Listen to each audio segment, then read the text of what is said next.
तब मैं घर बैठ जाऊंगा, मैं अपने लबों को सील कर लूंगा, मैं बात नहीं करूंगा, लेकिन आई एम सॉरी।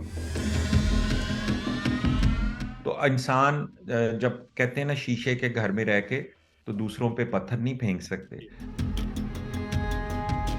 खान साहब से गिरफ्तार होने से एक दिन तक पहले तक तो मेरा राब्ता था, और उनके भी मैसेजेस वगैरह आ जाते थे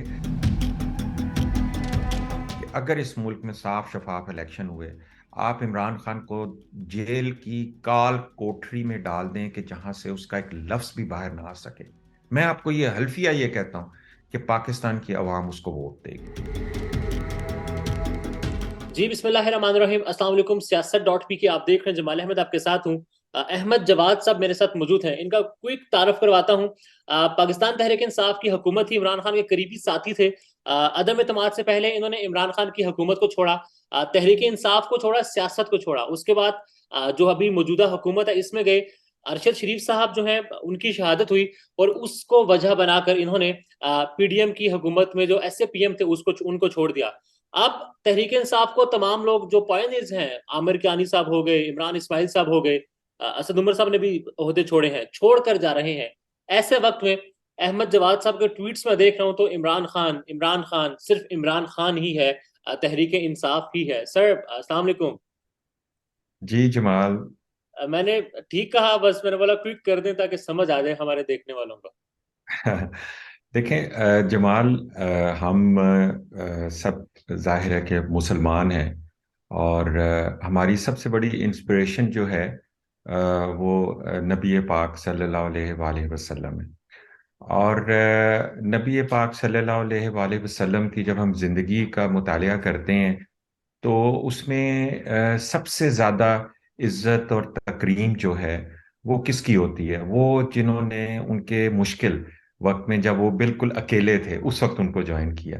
यानी एक तो ये है कि हमारी जिंदगी में बेंचमार्क जो है, चाहे कोई पॉलिटिकल लीडर हो, चाहे एक आम इंसान हो अपनी जिंदगी में स्ट्रगल कर रहा हो, तो उसको इस बेंचमार्क को हमेशा जहन में रखना फॉलो चाहिए कर। कि जो आपका मुश्किल वक्त का साथी है वो आपका असल साथी है। क्योंकि वो आपके साथ इसलिए नहीं आया कि आपके मुस्तकबिल के बारे में उसको नहीं पता। उस वक्त आया है कि जिस वक्त आपको कोई भी एक्सेप्ट करने को तैयार नहीं है और आपको रूल आउट किया जाता है। जिस तरह का सिस्टम निज़ाम हमारे मुल्क में है उसमें, और जैसे 2001 में तुर्किया में अर्दोगान आया था और जिस तरह से वो स्टेप बाय स्टेप चला, उसको भी 20 साल लगे उस निज़ाम की तब्दीली के लिए। 10 से 15 साल उसने शुरू में जो है ना उन पे काम किया।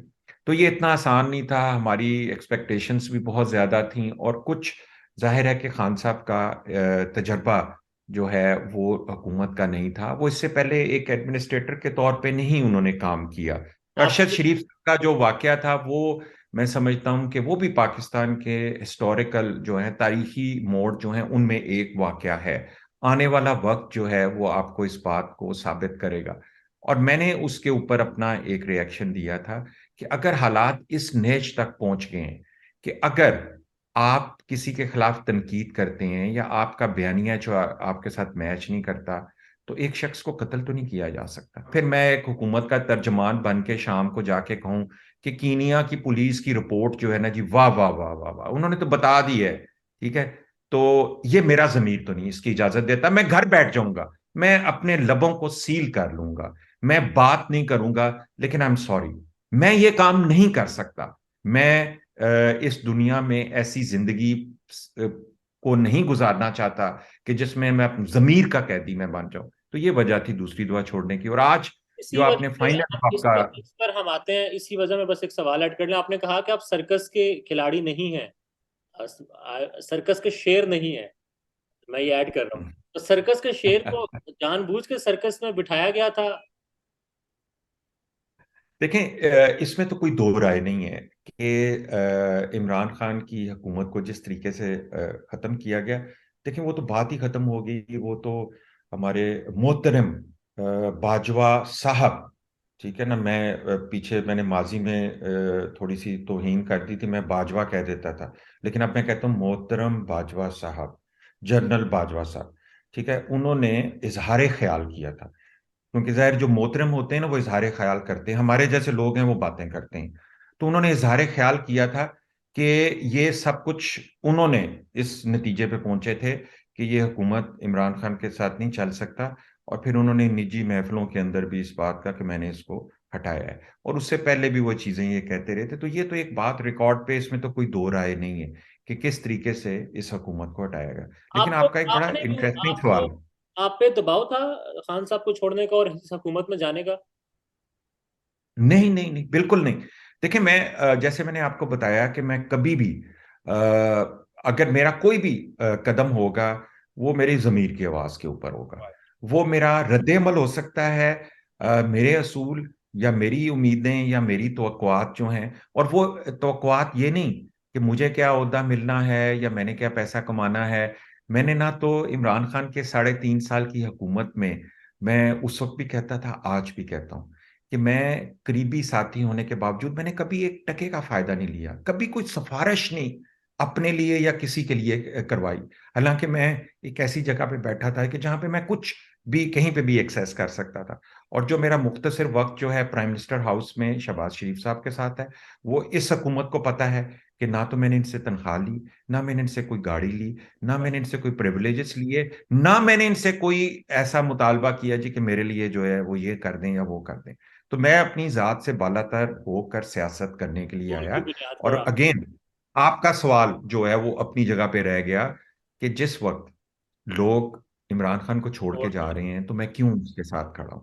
लेकिन this is again very important कि आप जो छोड़ के जा रहे हैं, शायद वो एक खास मकसद के तहत ही आए थे, जिसमें एम्बिशन थी, डिजायर थी, ओहदे थे, ताकत थी, मिनिस्ट्रियां थी, एमएनए बनना था, सेनेटर बनना था, ठीक है, आपने मशहूर होना था, शोहरत हासिल करनी थी।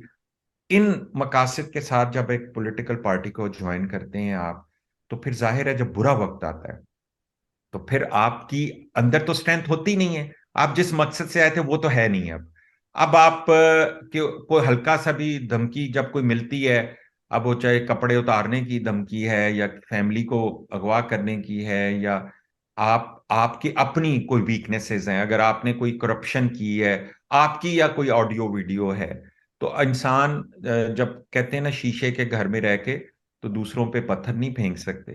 तो फिर जाहिर है कमजोर इंसान के लिए, अब एक तरफ इमरान खान भी तो है ना, उसको भी तो धमकियां मिलती ने, तुम्हारी हम फलानी वीडियो चलाएंगे, फलानी ऑडियो चलाएंगे, तो चला के देख ली ना। हम्म। तो उससे तो कोई फर्क नहीं पड़ा ना। तो जब इंसान का कैरेक्टर, उसका किरदार जो है मजबूत होता है, और आज ऐसे लोग मौजूद हैं, डॉक्टर यास्मीन राशिद आपके सामने कैंसर की मरीजा हैं, ठीक है, आई थिंक 65-70 साल उनकी उम्र है, लेकिन आप देख लें, एजाज चौधरी साहब हैं, ठीक है, महमूदुल रशीद आपको है। नजर आते हैं खड़े हुए, ठीक है। तो इस तरह और भी लोग हैं। और मैं आपको ये भी बता दूं, आज आपके प्रोग्राम के तो से मैं बता देता हूँ कि पीटीआई का सारा वो जो नजरियाती ग्रुप था, जो कि बैक सीट पे चला गया था, खान साहब के 3.5 साल में जिस तरीके से खान साहब ने टीम्स बनाई थी, तो जो नजरियाती ग्रुप था, जो साइड। उनके साथी थे मुश्किल वक्त के, वो सारे पीछे हो गए थे। और अब जो मेरा जो सुनने में आया है कि वो सब के सब वापस आ रहे हैं, वो कह रहे हैं कि हम इस वक्त में इसके साथ खड़े होंगे, इसलिए कि वो किस इमरान खान नहीं, वो ये मुल्क के एक नजरिए के साथ खड़े थे। तो वो तो चेंज नहीं होता ना। अच्छा सर, मेरा सवाल फिर वहीं पर है। आप अब क्यों इमरान खान कर रहे हैं, इमरान खान को सपोर्ट कर रहे हैं? राब्ता हुआ है खान साहब से कोई आपका दोबारा? खान साहब से बातचीत हो रही है? दोस्ती बहाल हो चुकी जी, है? खान साहब से गिरफ्तार होने से एक दिन तक पहले तक तो मेरा राब्ता था, और उनके भी मैसेजेस वगैरह आ जाते थे। लेकिन उसके बाद समहाउ राब्ता टूट गया, जिसमें मुझे ये पता चला कि उनका फोन वगैरह ले लिया गया था। फिर शायद वो नंबर फिर उनको चेंज करना पड़ा है, या फिर जो लेटली मुझे पता चला है कि वहां पे जैमर्स लगा दिए हैं जमान पार्क में। हम्म। तो वहां पे इंटरनेट का इस्तेमाल ही मुश्किल हो चुका हुआ है। तो इस सिचुएशन में मैं अब कनेक्टेड नहीं हूँ मैं खान साहब के साथ। लेकिन जो आपने कहा कि इस वक्त खड़े होने का, देखें जमाल, ये आपका भी मेरा भी और किसी और का भी उतना ही पाकिस्तान है जितना इमरान खान का पाकिस्तान है। इमरान खान आज क्या कह रहा है? मैं तो, हो सकता है जमाल, कल अगर इमरान खान आ भी जाता है तो शायद आप मुझे कहीं पे भी ना देखें, कि मैं शायद उसके इर्द गिर्द कहीं पे भी नजर ना हूं। लेकिन इमरान खान क्या कह रहा है? इमरान खान ये कह रहा है कि आप इस मुल्क में इलेक्शंस करवाएं। ठीक है। अब इलेक्शंस क्यों जरूरी होते हैं? यहां मैं आपको तुर्किया की एग्जांपल दे देता हूं कि तुर्किया के अंदर सदी का बदतरीन जलजला आता है। ठीक है, पूरी दुनिया हिल जाती है उस डिजास्टर को देख के। ठीक है, ऐसा लगता था कि जैसे कि पता नहीं पूरा तुर्की जो है वो तबाह हो गया। लेकिन 3 महीने के अंदर एक दिन उन्होंने इलेक्शंस को आगे नहीं किया। मैं वजह आपको बताता हूं। देखें, इलेक्शंस किसी भी मुल्क के अंदर सियासी इस्तेकाम की बुनियाद है। जी। इलेक्शंस अवाम को अपना इंतखाब करने का हक, उसका बुनियादी हक देना है। जब आप अवाम से उसका इख्तियार और उसका वोट का हक छीन लेते हैं, चाहे आप इलेक्शंस डिले करें, चाहे आप इलेक्शंस के अंदर रिगिंग करें, चाहे आप जो जैसे नून लीग वाले कहते हैं जी आरटीएस गिरा दिया, कुछ भी करें, मैं इसमें किसी पार्टी का नहीं कह रहा। जब भी आप इलेक्शंस के साथ खिलवाड़ करते हैं, आप अवाम के बुनियादी हक के साथ खिलवाड़ करते हैं। फिर उसके बाद मुल्क के अंदर सियासी इस्तेकाम नहीं आ सकता। अगर सियासी इस्तेकाम नहीं आएगा, आप कभी तरक्की नहीं कर सकते। आपने 75 साल तजर्बा कर लिया है, मैं आपको दावत देता हूं 25 साल और कर लें, ताकि आपके 100 साल पूरे हो जाएं आपके तजर्बे के, ताकि आप कह सकें कि हमने 100 साल जो है ना इस मुल्क को कभी ऐसे चलाया, कभी ऐसे चलाया। नतीजा जो आज है वो 25 साल बाद भी होना है। लेकिन मैं अब ये समझता हूं कि पाकिस्तान उस जगह पहुंच चुका हुआ है, अब हमारे पास ज्यादा टाइम नहीं। और ये जो किया जा रहा है इस वक्त, इसकी वजह से नफरत पैदा हो रही है उनके खिलाफ जो अवाम के बुनियादी हक के ऊपर डाका डाल के बैठे हुए हैं। उसको अवाम को देने को तैयार नहीं है, इलेक्शंस नहीं करवाना चाहते। इलेक्शन करवाने से पहले चाहते हैं कि इमरान खान की पूरी लीडरशिप का सफाया हो जाए, जेलों के अंदर वर्कर्स हों। ठीक है, और एक और पीटीआई खड़ी की जाए। यानी हर तरीके से जब सब कुछ तैयार हो जाएगा, फिर उसको अंदर हो सकता है जेल में डाल दें। मेरा अपना अंदाजा यह है कि उसको, जब इलेक्शंस होंगे, इमरान खान बाहर नहीं होगा, इमरान खान जेल के अंदर होगा, उसकी कोई कम्युनिकेशन नहीं होगी। लेकिन मैं आपको यह बता दूं कि अगर इस मुल्क में साफ शफाफ इलेक्शन हुए, आप इमरान खान को जेल की काल कोठरी में डाल दें कि जहां से उसका एक लफ्ज भी बाहर ना आ सके, मैं आपको ये हल्फिया ये कहता हूं कि पाकिस्तान की आवाम उसको वोट देगी। लेकिन अगर आपने इसको मैनेज करना है, लेकिन मैनेज करके, सियासी इस्तेकाम नहीं आएगा। नहीं आएगा और ऐसा। अगर सियासी इस्तेकाम नहीं आएगा तो मुआशी इस्तेकाम नहीं आएगा। और हम तो इस वक्त बहुत ही, हम तो एच पे खड़े हैं। अगर आप अफोर्ड कर सकते हैं ये, जिनके पास ताकत है, जो कि इस मुल्क के जिम्मेदार हैं फैसलों के, अगर वो समझते हैं कि वो इस तरीके से मुल्क चला सकते हैं, तो सो बिस्मिल्लाह। नहीं। हम तो अवाम है ना। अब हम गन तो नहीं उठा सकते, हथियार तो नहीं उठा सकते ना। तो एक रद्देमल 9 मई को आया था, उसके बाद आप देख लें, औरतों को अगवा किया गया, ड्रैग किया गया। ठीक है, बजाय इसके कि आप उसकी जो वजूहात थी उसके ऊपर आप जाते कि ये नफरत। देखें, इमरान खान क्या, मैं कहता हूं 100 इमरान खान आ जाए, कोई भी अवाम के दिल के अंदर किसी के बारे में नफरत नहीं पैदा कर सकता। अवाम रोबोट्स नहीं है, उनका दिमाग है, उनका जहन है, दिल है, सोचते हैं, समझते हैं, आगाही है, आज का डिजिटल का दौर है, वो अपनी ओपिनियन बनाते हैं। आगाही की आपने बात की, अवाम के शऊर की बात की। खान साहब ने कल कहा है कि 4 हफ्ते ले लें, ज्यादा से ज्यादा जितना वक्त लेते हैं ले लें, जितने लोग मेरे तोड़ते हैं तोड़ दें, मगर कम अज कम इलेक्शंस करवाएं। क्या हमारे ताकतवर हलके जो हैं, क्या वो एक साफ शफाफ इलेक्शंस के लिए तैयार हैं?